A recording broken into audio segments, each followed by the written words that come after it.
Bonjour à tous. Alors il est 7h14 et nous sommes le 7 août 2024. Nous allons continuer notre lecture dans le chapitre 22 du livre de Nombres. Lundi, je vous ai lu le chapitre 21. Les Cananéens livrés à Israël. L'histoire est encore belle avec beaucoup de péripéties, avec beaucoup d'histoires vraiment très compliquées encore. On a parlé du serpent d'airain. On a parlé encore une fois des murmures du peuple, les déplacements qu'ils ont faits ici et là, et toujours accompagnés du Seigneur. On a parlé d'Israël bat les rois des Amoréens et de la loi de Bassan. Donc on a lu tout ça.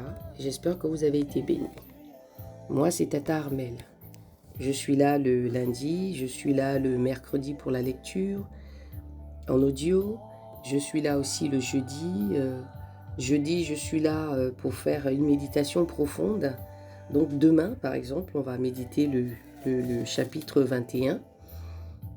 Et bien sûr, vous allez bénéficier de ce qui va se passer dans le groupe de lecture.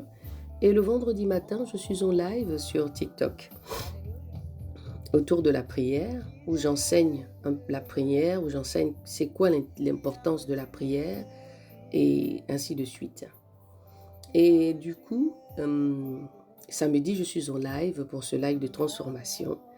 Et je fais aussi des entretiens par rapport aux blessures du passé. Et mon ministère consiste à la guérison de l'âme, la restauration des hommes, des femmes, surtout des femmes, puisque mon ministère consiste à restaurer la femme, à la bâtir, à connaître réellement le Seigneur Jésus, la famille, voilà. Bon, ceci dit, nous allons lire le chapitre 22. Balak cherche à maudire Israël, Balaam séduit par les honneurs. Je sens qu'on va encore lire une histoire assez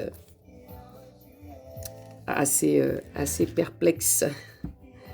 Mais j'espère que vous êtes bénis entre-temps. J'espère que tout ce que vous lisez là, vous êtes bénis et que vous prenez le temps de la méditation et de comprendre. C'est maintenant qu'il faudrait que vous compreniez. Donc prenez garde. Nous ne sommes plus dans le temps où on doit rigoler. Nous sommes dans le temps où nous devons s'attacher réellement au Seigneur. De vous rapprocher, Seigneur, sérieusement devant le Seigneur. Parce que c'est très important. On ne sait pas qui est qui. Ne soyez pas surpris de comment le Seigneur doit venir. Que le Seigneur vous bénisse. Je vais diminuer un tout petit peu et nous allons lire. Puis les enfants d'Israël partirent. Nous sommes sur le chapitre 22 du verset 1. Puis les enfants d'Israël partirent et ils campèrent dans les plaines de Moab, au-delà du Jourdain, vis-à-vis de Jéricho. Balak, fils de Tsippor, vit tout ce qu'Israël avait fait aux Amoréens, et Moab eut une grande frayeur du peuple, parce qu'il était en grand nombre. Il fut saisi de terreur en face des enfants d'Israël. Et Moab dit aux anciens de Madian, maintenant cette multitude va brouter tout ce qui nous entoure comme le bœuf broute l'herbe des champs. Balak, fils de Tsippor, était alors roi de Moab. Il envoya des messagers auprès de Balaam, fils de Béor, et Pétor, situé sur le fleuve dans le pays des fils de son peuple, afin de l'appeler et de lui dire, voici un peuple est sorti d'Égypte, ils couvrent la surface de la terre et ils habitent vis-à-vis de moi. Amen.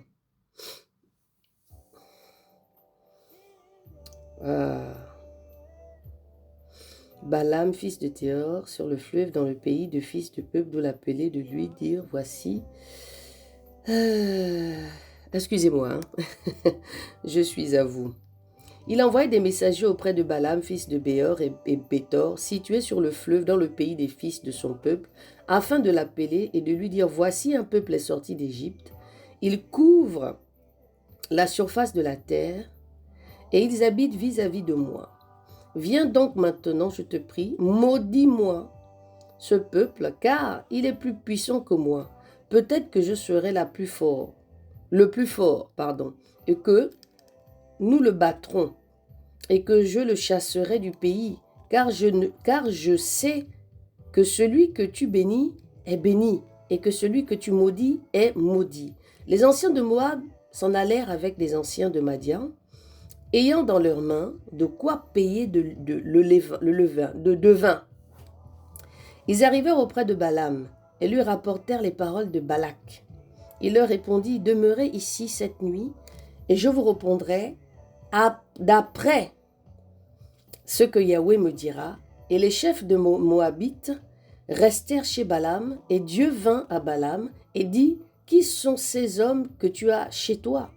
Et Balaam répondit à Dieu, « Balak, fils de Tsippor, roi de Moab, les a envoyés pour me dire, « Voici un peuple qui est sorti d'Égypte et qui couvre la face de la terre. Viens donc, maudis-le, peut-être qu'ainsi je pourrais le combattre. Et je le chasserai. » Et Dieu dit à Balaam, « Tu seras ni point avec eux, et tu ne maudiras point ce peuple, car il est béni. » Alléluia. Ah, vraiment, ce Balaam-là, il n'est pas sérieux de la manière dont il fonctionne ici. « Et tu ne maudiras point ce peuple, car il est béni. » Et Balaam se leva le matin, et il dit au chef qui avait été envoyé par Balak, « Retournez dans votre pays, car Yahweh refuse de me laisser venir avec vous. » Ainsi les chefs de Moabites se levèrent et retournèrent auprès de Balak, et dirent, « Balaam a refusé de venir avec nous. » Et Balak envoya encore des chefs en plus grand nombre, et plus considérés que les premiers, ils arrivent auprès de Balaam et lui dirent, « Ainsi parle Balak, fils de Tsippor, que l'on ne t'empêche donc pas de venir vers moi, car je t'honorerai beaucoup, et je ferai tout ce que tu me diras. Je te prie donc, viens, maudis-moi ce peuple. » Et Balaam répondit et dit aux serviteurs de Balak, « Quand Balak me donnerait sa maison, pleine d'or et d'argent, je ne pourrais point transgresser l'ordre de Yahweh, mon Dieu. Je ne pourrais faire aucune chose, ni petite ni grande. Maintenant, je vous prie, vous aussi restez ici cette nuit, et je saurai ce que Yahweh aura de plus à me dire. » Alléluia. Dieu vint la nuit à Balaam et lui dit, « Puisque ces hommes sont venus t'appeler, lève-toi et va avec eux, mais quoi qu'il en soit, tu feras ce que je te dirai. » Ah, vraiment, cette histoire, elle est terrible. On revient sur le verset 20. Dieu vint la nuit à Balaam et lui dit, « Puisque ces hommes sont venus t'appeler, lève-toi et va avec eux, mais quoi qu'il en soit, tu feras ce que je te dirai. » Ainsi Balaam se leva le matin et sella son ânesse et partit avec les chefs de Moab. Mais la colère de Dieu s'enflamma parce qu'il était parti, et l'ange de Yahweh se plaça sur le chemin pour lui résister. Balaam était monté sur son ânesse et ses 2 serviteurs étaient avec lui. L'ânesse vit l'ange de Yahweh qui se tenait sur le chemin, son épée nue dans la main. Elle se détourna du chemin et alla dans les champs. Balaam frappa l'ânesse pour la ramener sur le chemin. L'ange de Yahweh se plaça dans un sentier entre les vignes. Il y avait un mur de chaque côté. L'ânesse vit l'ange de Yahweh. Elle se tourna contre le mur et elle sera le pied de Balaam contre le mur. Balaam la frappa de nouveau. Et l'ange de Yahweh passa plus loin et s'arrêta dans un lieu étroit où il n'y avait point d'espace pour se détourner à droite ou à gauche. Et l'ânesse vit l'ange de Yahweh et elle s'abattit sous Balaam. La colère de Balaam s'enflamma et il frappa l'ânesse avec son bâton. Alors Yahweh fit parler l'ânesse et elle dit à Balaam, « Que t'ai-je fait? pour que tu m'aies déjà frappé 3 fois.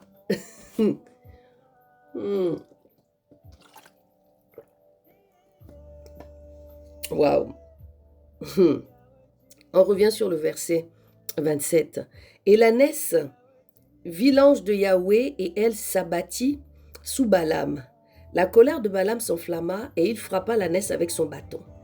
Alors Yahweh fit parler l'ânesse et elle dit à Balaam, « Que t'ai-je fait pour que tu m'aies déjà frappé 3 fois ?» Et Balaam répondit à l'ânesse, « C'est parce que tu t'es moqué de moi. Si j'avais une épée dans la main, je te tuerais sur le champ. » Et l'ânesse dit à Balaam, « Ne suis-je pas ton ânesse sur laquelle tu montes depuis que je suis à toi jusqu'aujourd'hui? Ai-je l'habitude de te faire ainsi ?» Et il répondit, « Non. » Alors Yahweh ouvrit les yeux de Balaam, et il vit l'ange de Yahweh qui se tenait sur le chemin, et qui avait dans sa main son épée nue, et il s'inclina et se prosterna sur son visage. Et l'ange de Yahweh lui dit, « Pourquoi as-tu frappé ton ânesse déjà 3 fois? Voici, je suis sorti pour m'opposer à toi, car ta voix est devant moi une voix de perdition. Mais l'ânesse m'a vu, et elle s'est détournée de devant moi déjà 3 fois. Autrement, si elle ne s'était détournée de moi, je t'aurais même déjà tué, et je lui aurais laissé la vie. » Alors Balaam dit à l'ange de Yahweh, « J'ai péché, car je ne savais point que tu étais placé au-devant de moi sur le chemin, et maintenant si cela te déplaît, je m'en retournerai. » L'ange de Yahweh dit à Balaam, « Va avec ces hommes, mais tu ne feras que répéter les paroles que je te dirai. » Et Balaam alla avec les chefs envoyés par Balak, et quand Balak apprit que Balaam arrivait, il sortit à sa rencontre jusqu'à l'extrême frontière. Et Balak dit à Balaam, « N'ai-je pas auparavant envoyé vers toi pour t'appeler? Pourquoi n'es-tu pas venu vers moi? Ne puis-je donc pas te traiter avec honneur? » Et Balaam répondit à Balak, « Je suis venu vers toi, mais pourrais-je maintenant dire quelque chose? Je ne dirai que les paroles que Dieu m'aurait mis dans la bouche. » Et Balaam alla avec Balak, et ils arrivèrent dans la cité de Kirja-Uzot, et Balak s'écria des bœufs et des brebis, et il envoya à Balaam et aux chefs qui étaient venus avec lui. Quand le matin fut venu, il prit Balaam et le fit monter à Bamoth Bal, et de là, il vit une partie du peuple. Balaam était un genre de personnage qui était un peu incrédule. Le Seigneur lui donnait des paroles, le Seigneur l'amenait, et c'est là où on parle de l'ânesse qui parle. Balaam, dans sa folie avec Balak, quand il voulait aller vers le peuple d'Israël, a tapé son ânesse 3 fois. Parce que la destination qu'il était en train de partir, ce n'était pas ce que Dieu voulait. Il tape l'ânesse 3 fois, et du coup, Yahweh rentre dans l'ânesse et il commence à parler. Vous voyez, j'ai envie de vous dire ici que Dieu est capable. Dieu est capable de beaucoup de choses. Il est capable de nous emmener là où nous ne pensons pas. Et j'aimerais vraiment vous faire comprendre que nous devons être conscients de la marche que nous faisons avec le Seigneur. Personne ne doit vous empêcher de vous consacrer à Jésus. Personne ne doit vous consacrer de marcher avec Jésus. Personne ne doit vous empêcher. Personne ne doit venir dans votre vie parce que vous êtes dans une marche avec Jésus et que quelqu'un vienne vous mettre de la poudre de perlimpinpin, que quelqu'un vienne vous mentir, que ce soit une sœur, une petite sœur, une maman, un papa, une soi-disant meilleure amie, un homme. Parce que la plupart du temps, souvent les femmes, c'est quand il y a des hommes qu'elles changent. Il faudrait vraiment que vous soyez déterminés dans la marche que vous faites avec le Seigneur. C'est très, très, très, très, très important. Donc, prenez soin de vous encore une fois. On va se retrouver demain. Et si le Seigneur permet, nous allons peut-être survoler ce chapitre 23 aussi, pour nous amener encore vraiment à le méditer encore pleinement. D'accord? Parce qu'ici, nous parlons aussi de l'obéissance. Quand le Seigneur nous envoie quelque part, quand le Seigneur nous demande de faire certaines choses, quand le Seigneur ne veut pas que nous fassions certaines choses, il va nous envoyer des situations qu'on ne va pas forcément comprendre. Balaam, le Seigneur l'a ouvert les yeux pour voir l'ange qui faisait en sorte que l'ânesse n'allait pas dans la direction que lui, il voulait. Des fois, le Seigneur, tu as un endroit où tu veux partir et que le Seigneur te bloque parce qu'il met des barrières autour, parce que ce n'est pas bon pour toi. Mais tu ne comprends pas et tu forces. Des fois, le Seigneur viendra même te donner un songe qui sera clair, mais tu ne vas pas comprendre parce que tu es déterminé par rapport à ce que toi tu veux. Prenons le temps à comprendre le Seigneur. Prenons le temps dans la méditation. Merci Seigneur encore pour ce temps que tu as permis ce matin. Et que celui qui va écouter cet audio, Papa, dans le livre du chapitre 22, mon Dieu, mon roi, le livre de Nombre, Papa, les personnes puissent encore comprendre ta parole, qu'ils soient fortifiés et que tu puisses encore faire tomber le voile pour comprendre les Écritures, pour comprendre la nature du Dieu que tu es et ce qu'il souhaite et que ce que toi tu souhaites, dans le nom de Jésus. Amen, amen, amen. Je vous dis à demain. Que le Seigneur vous bénisse.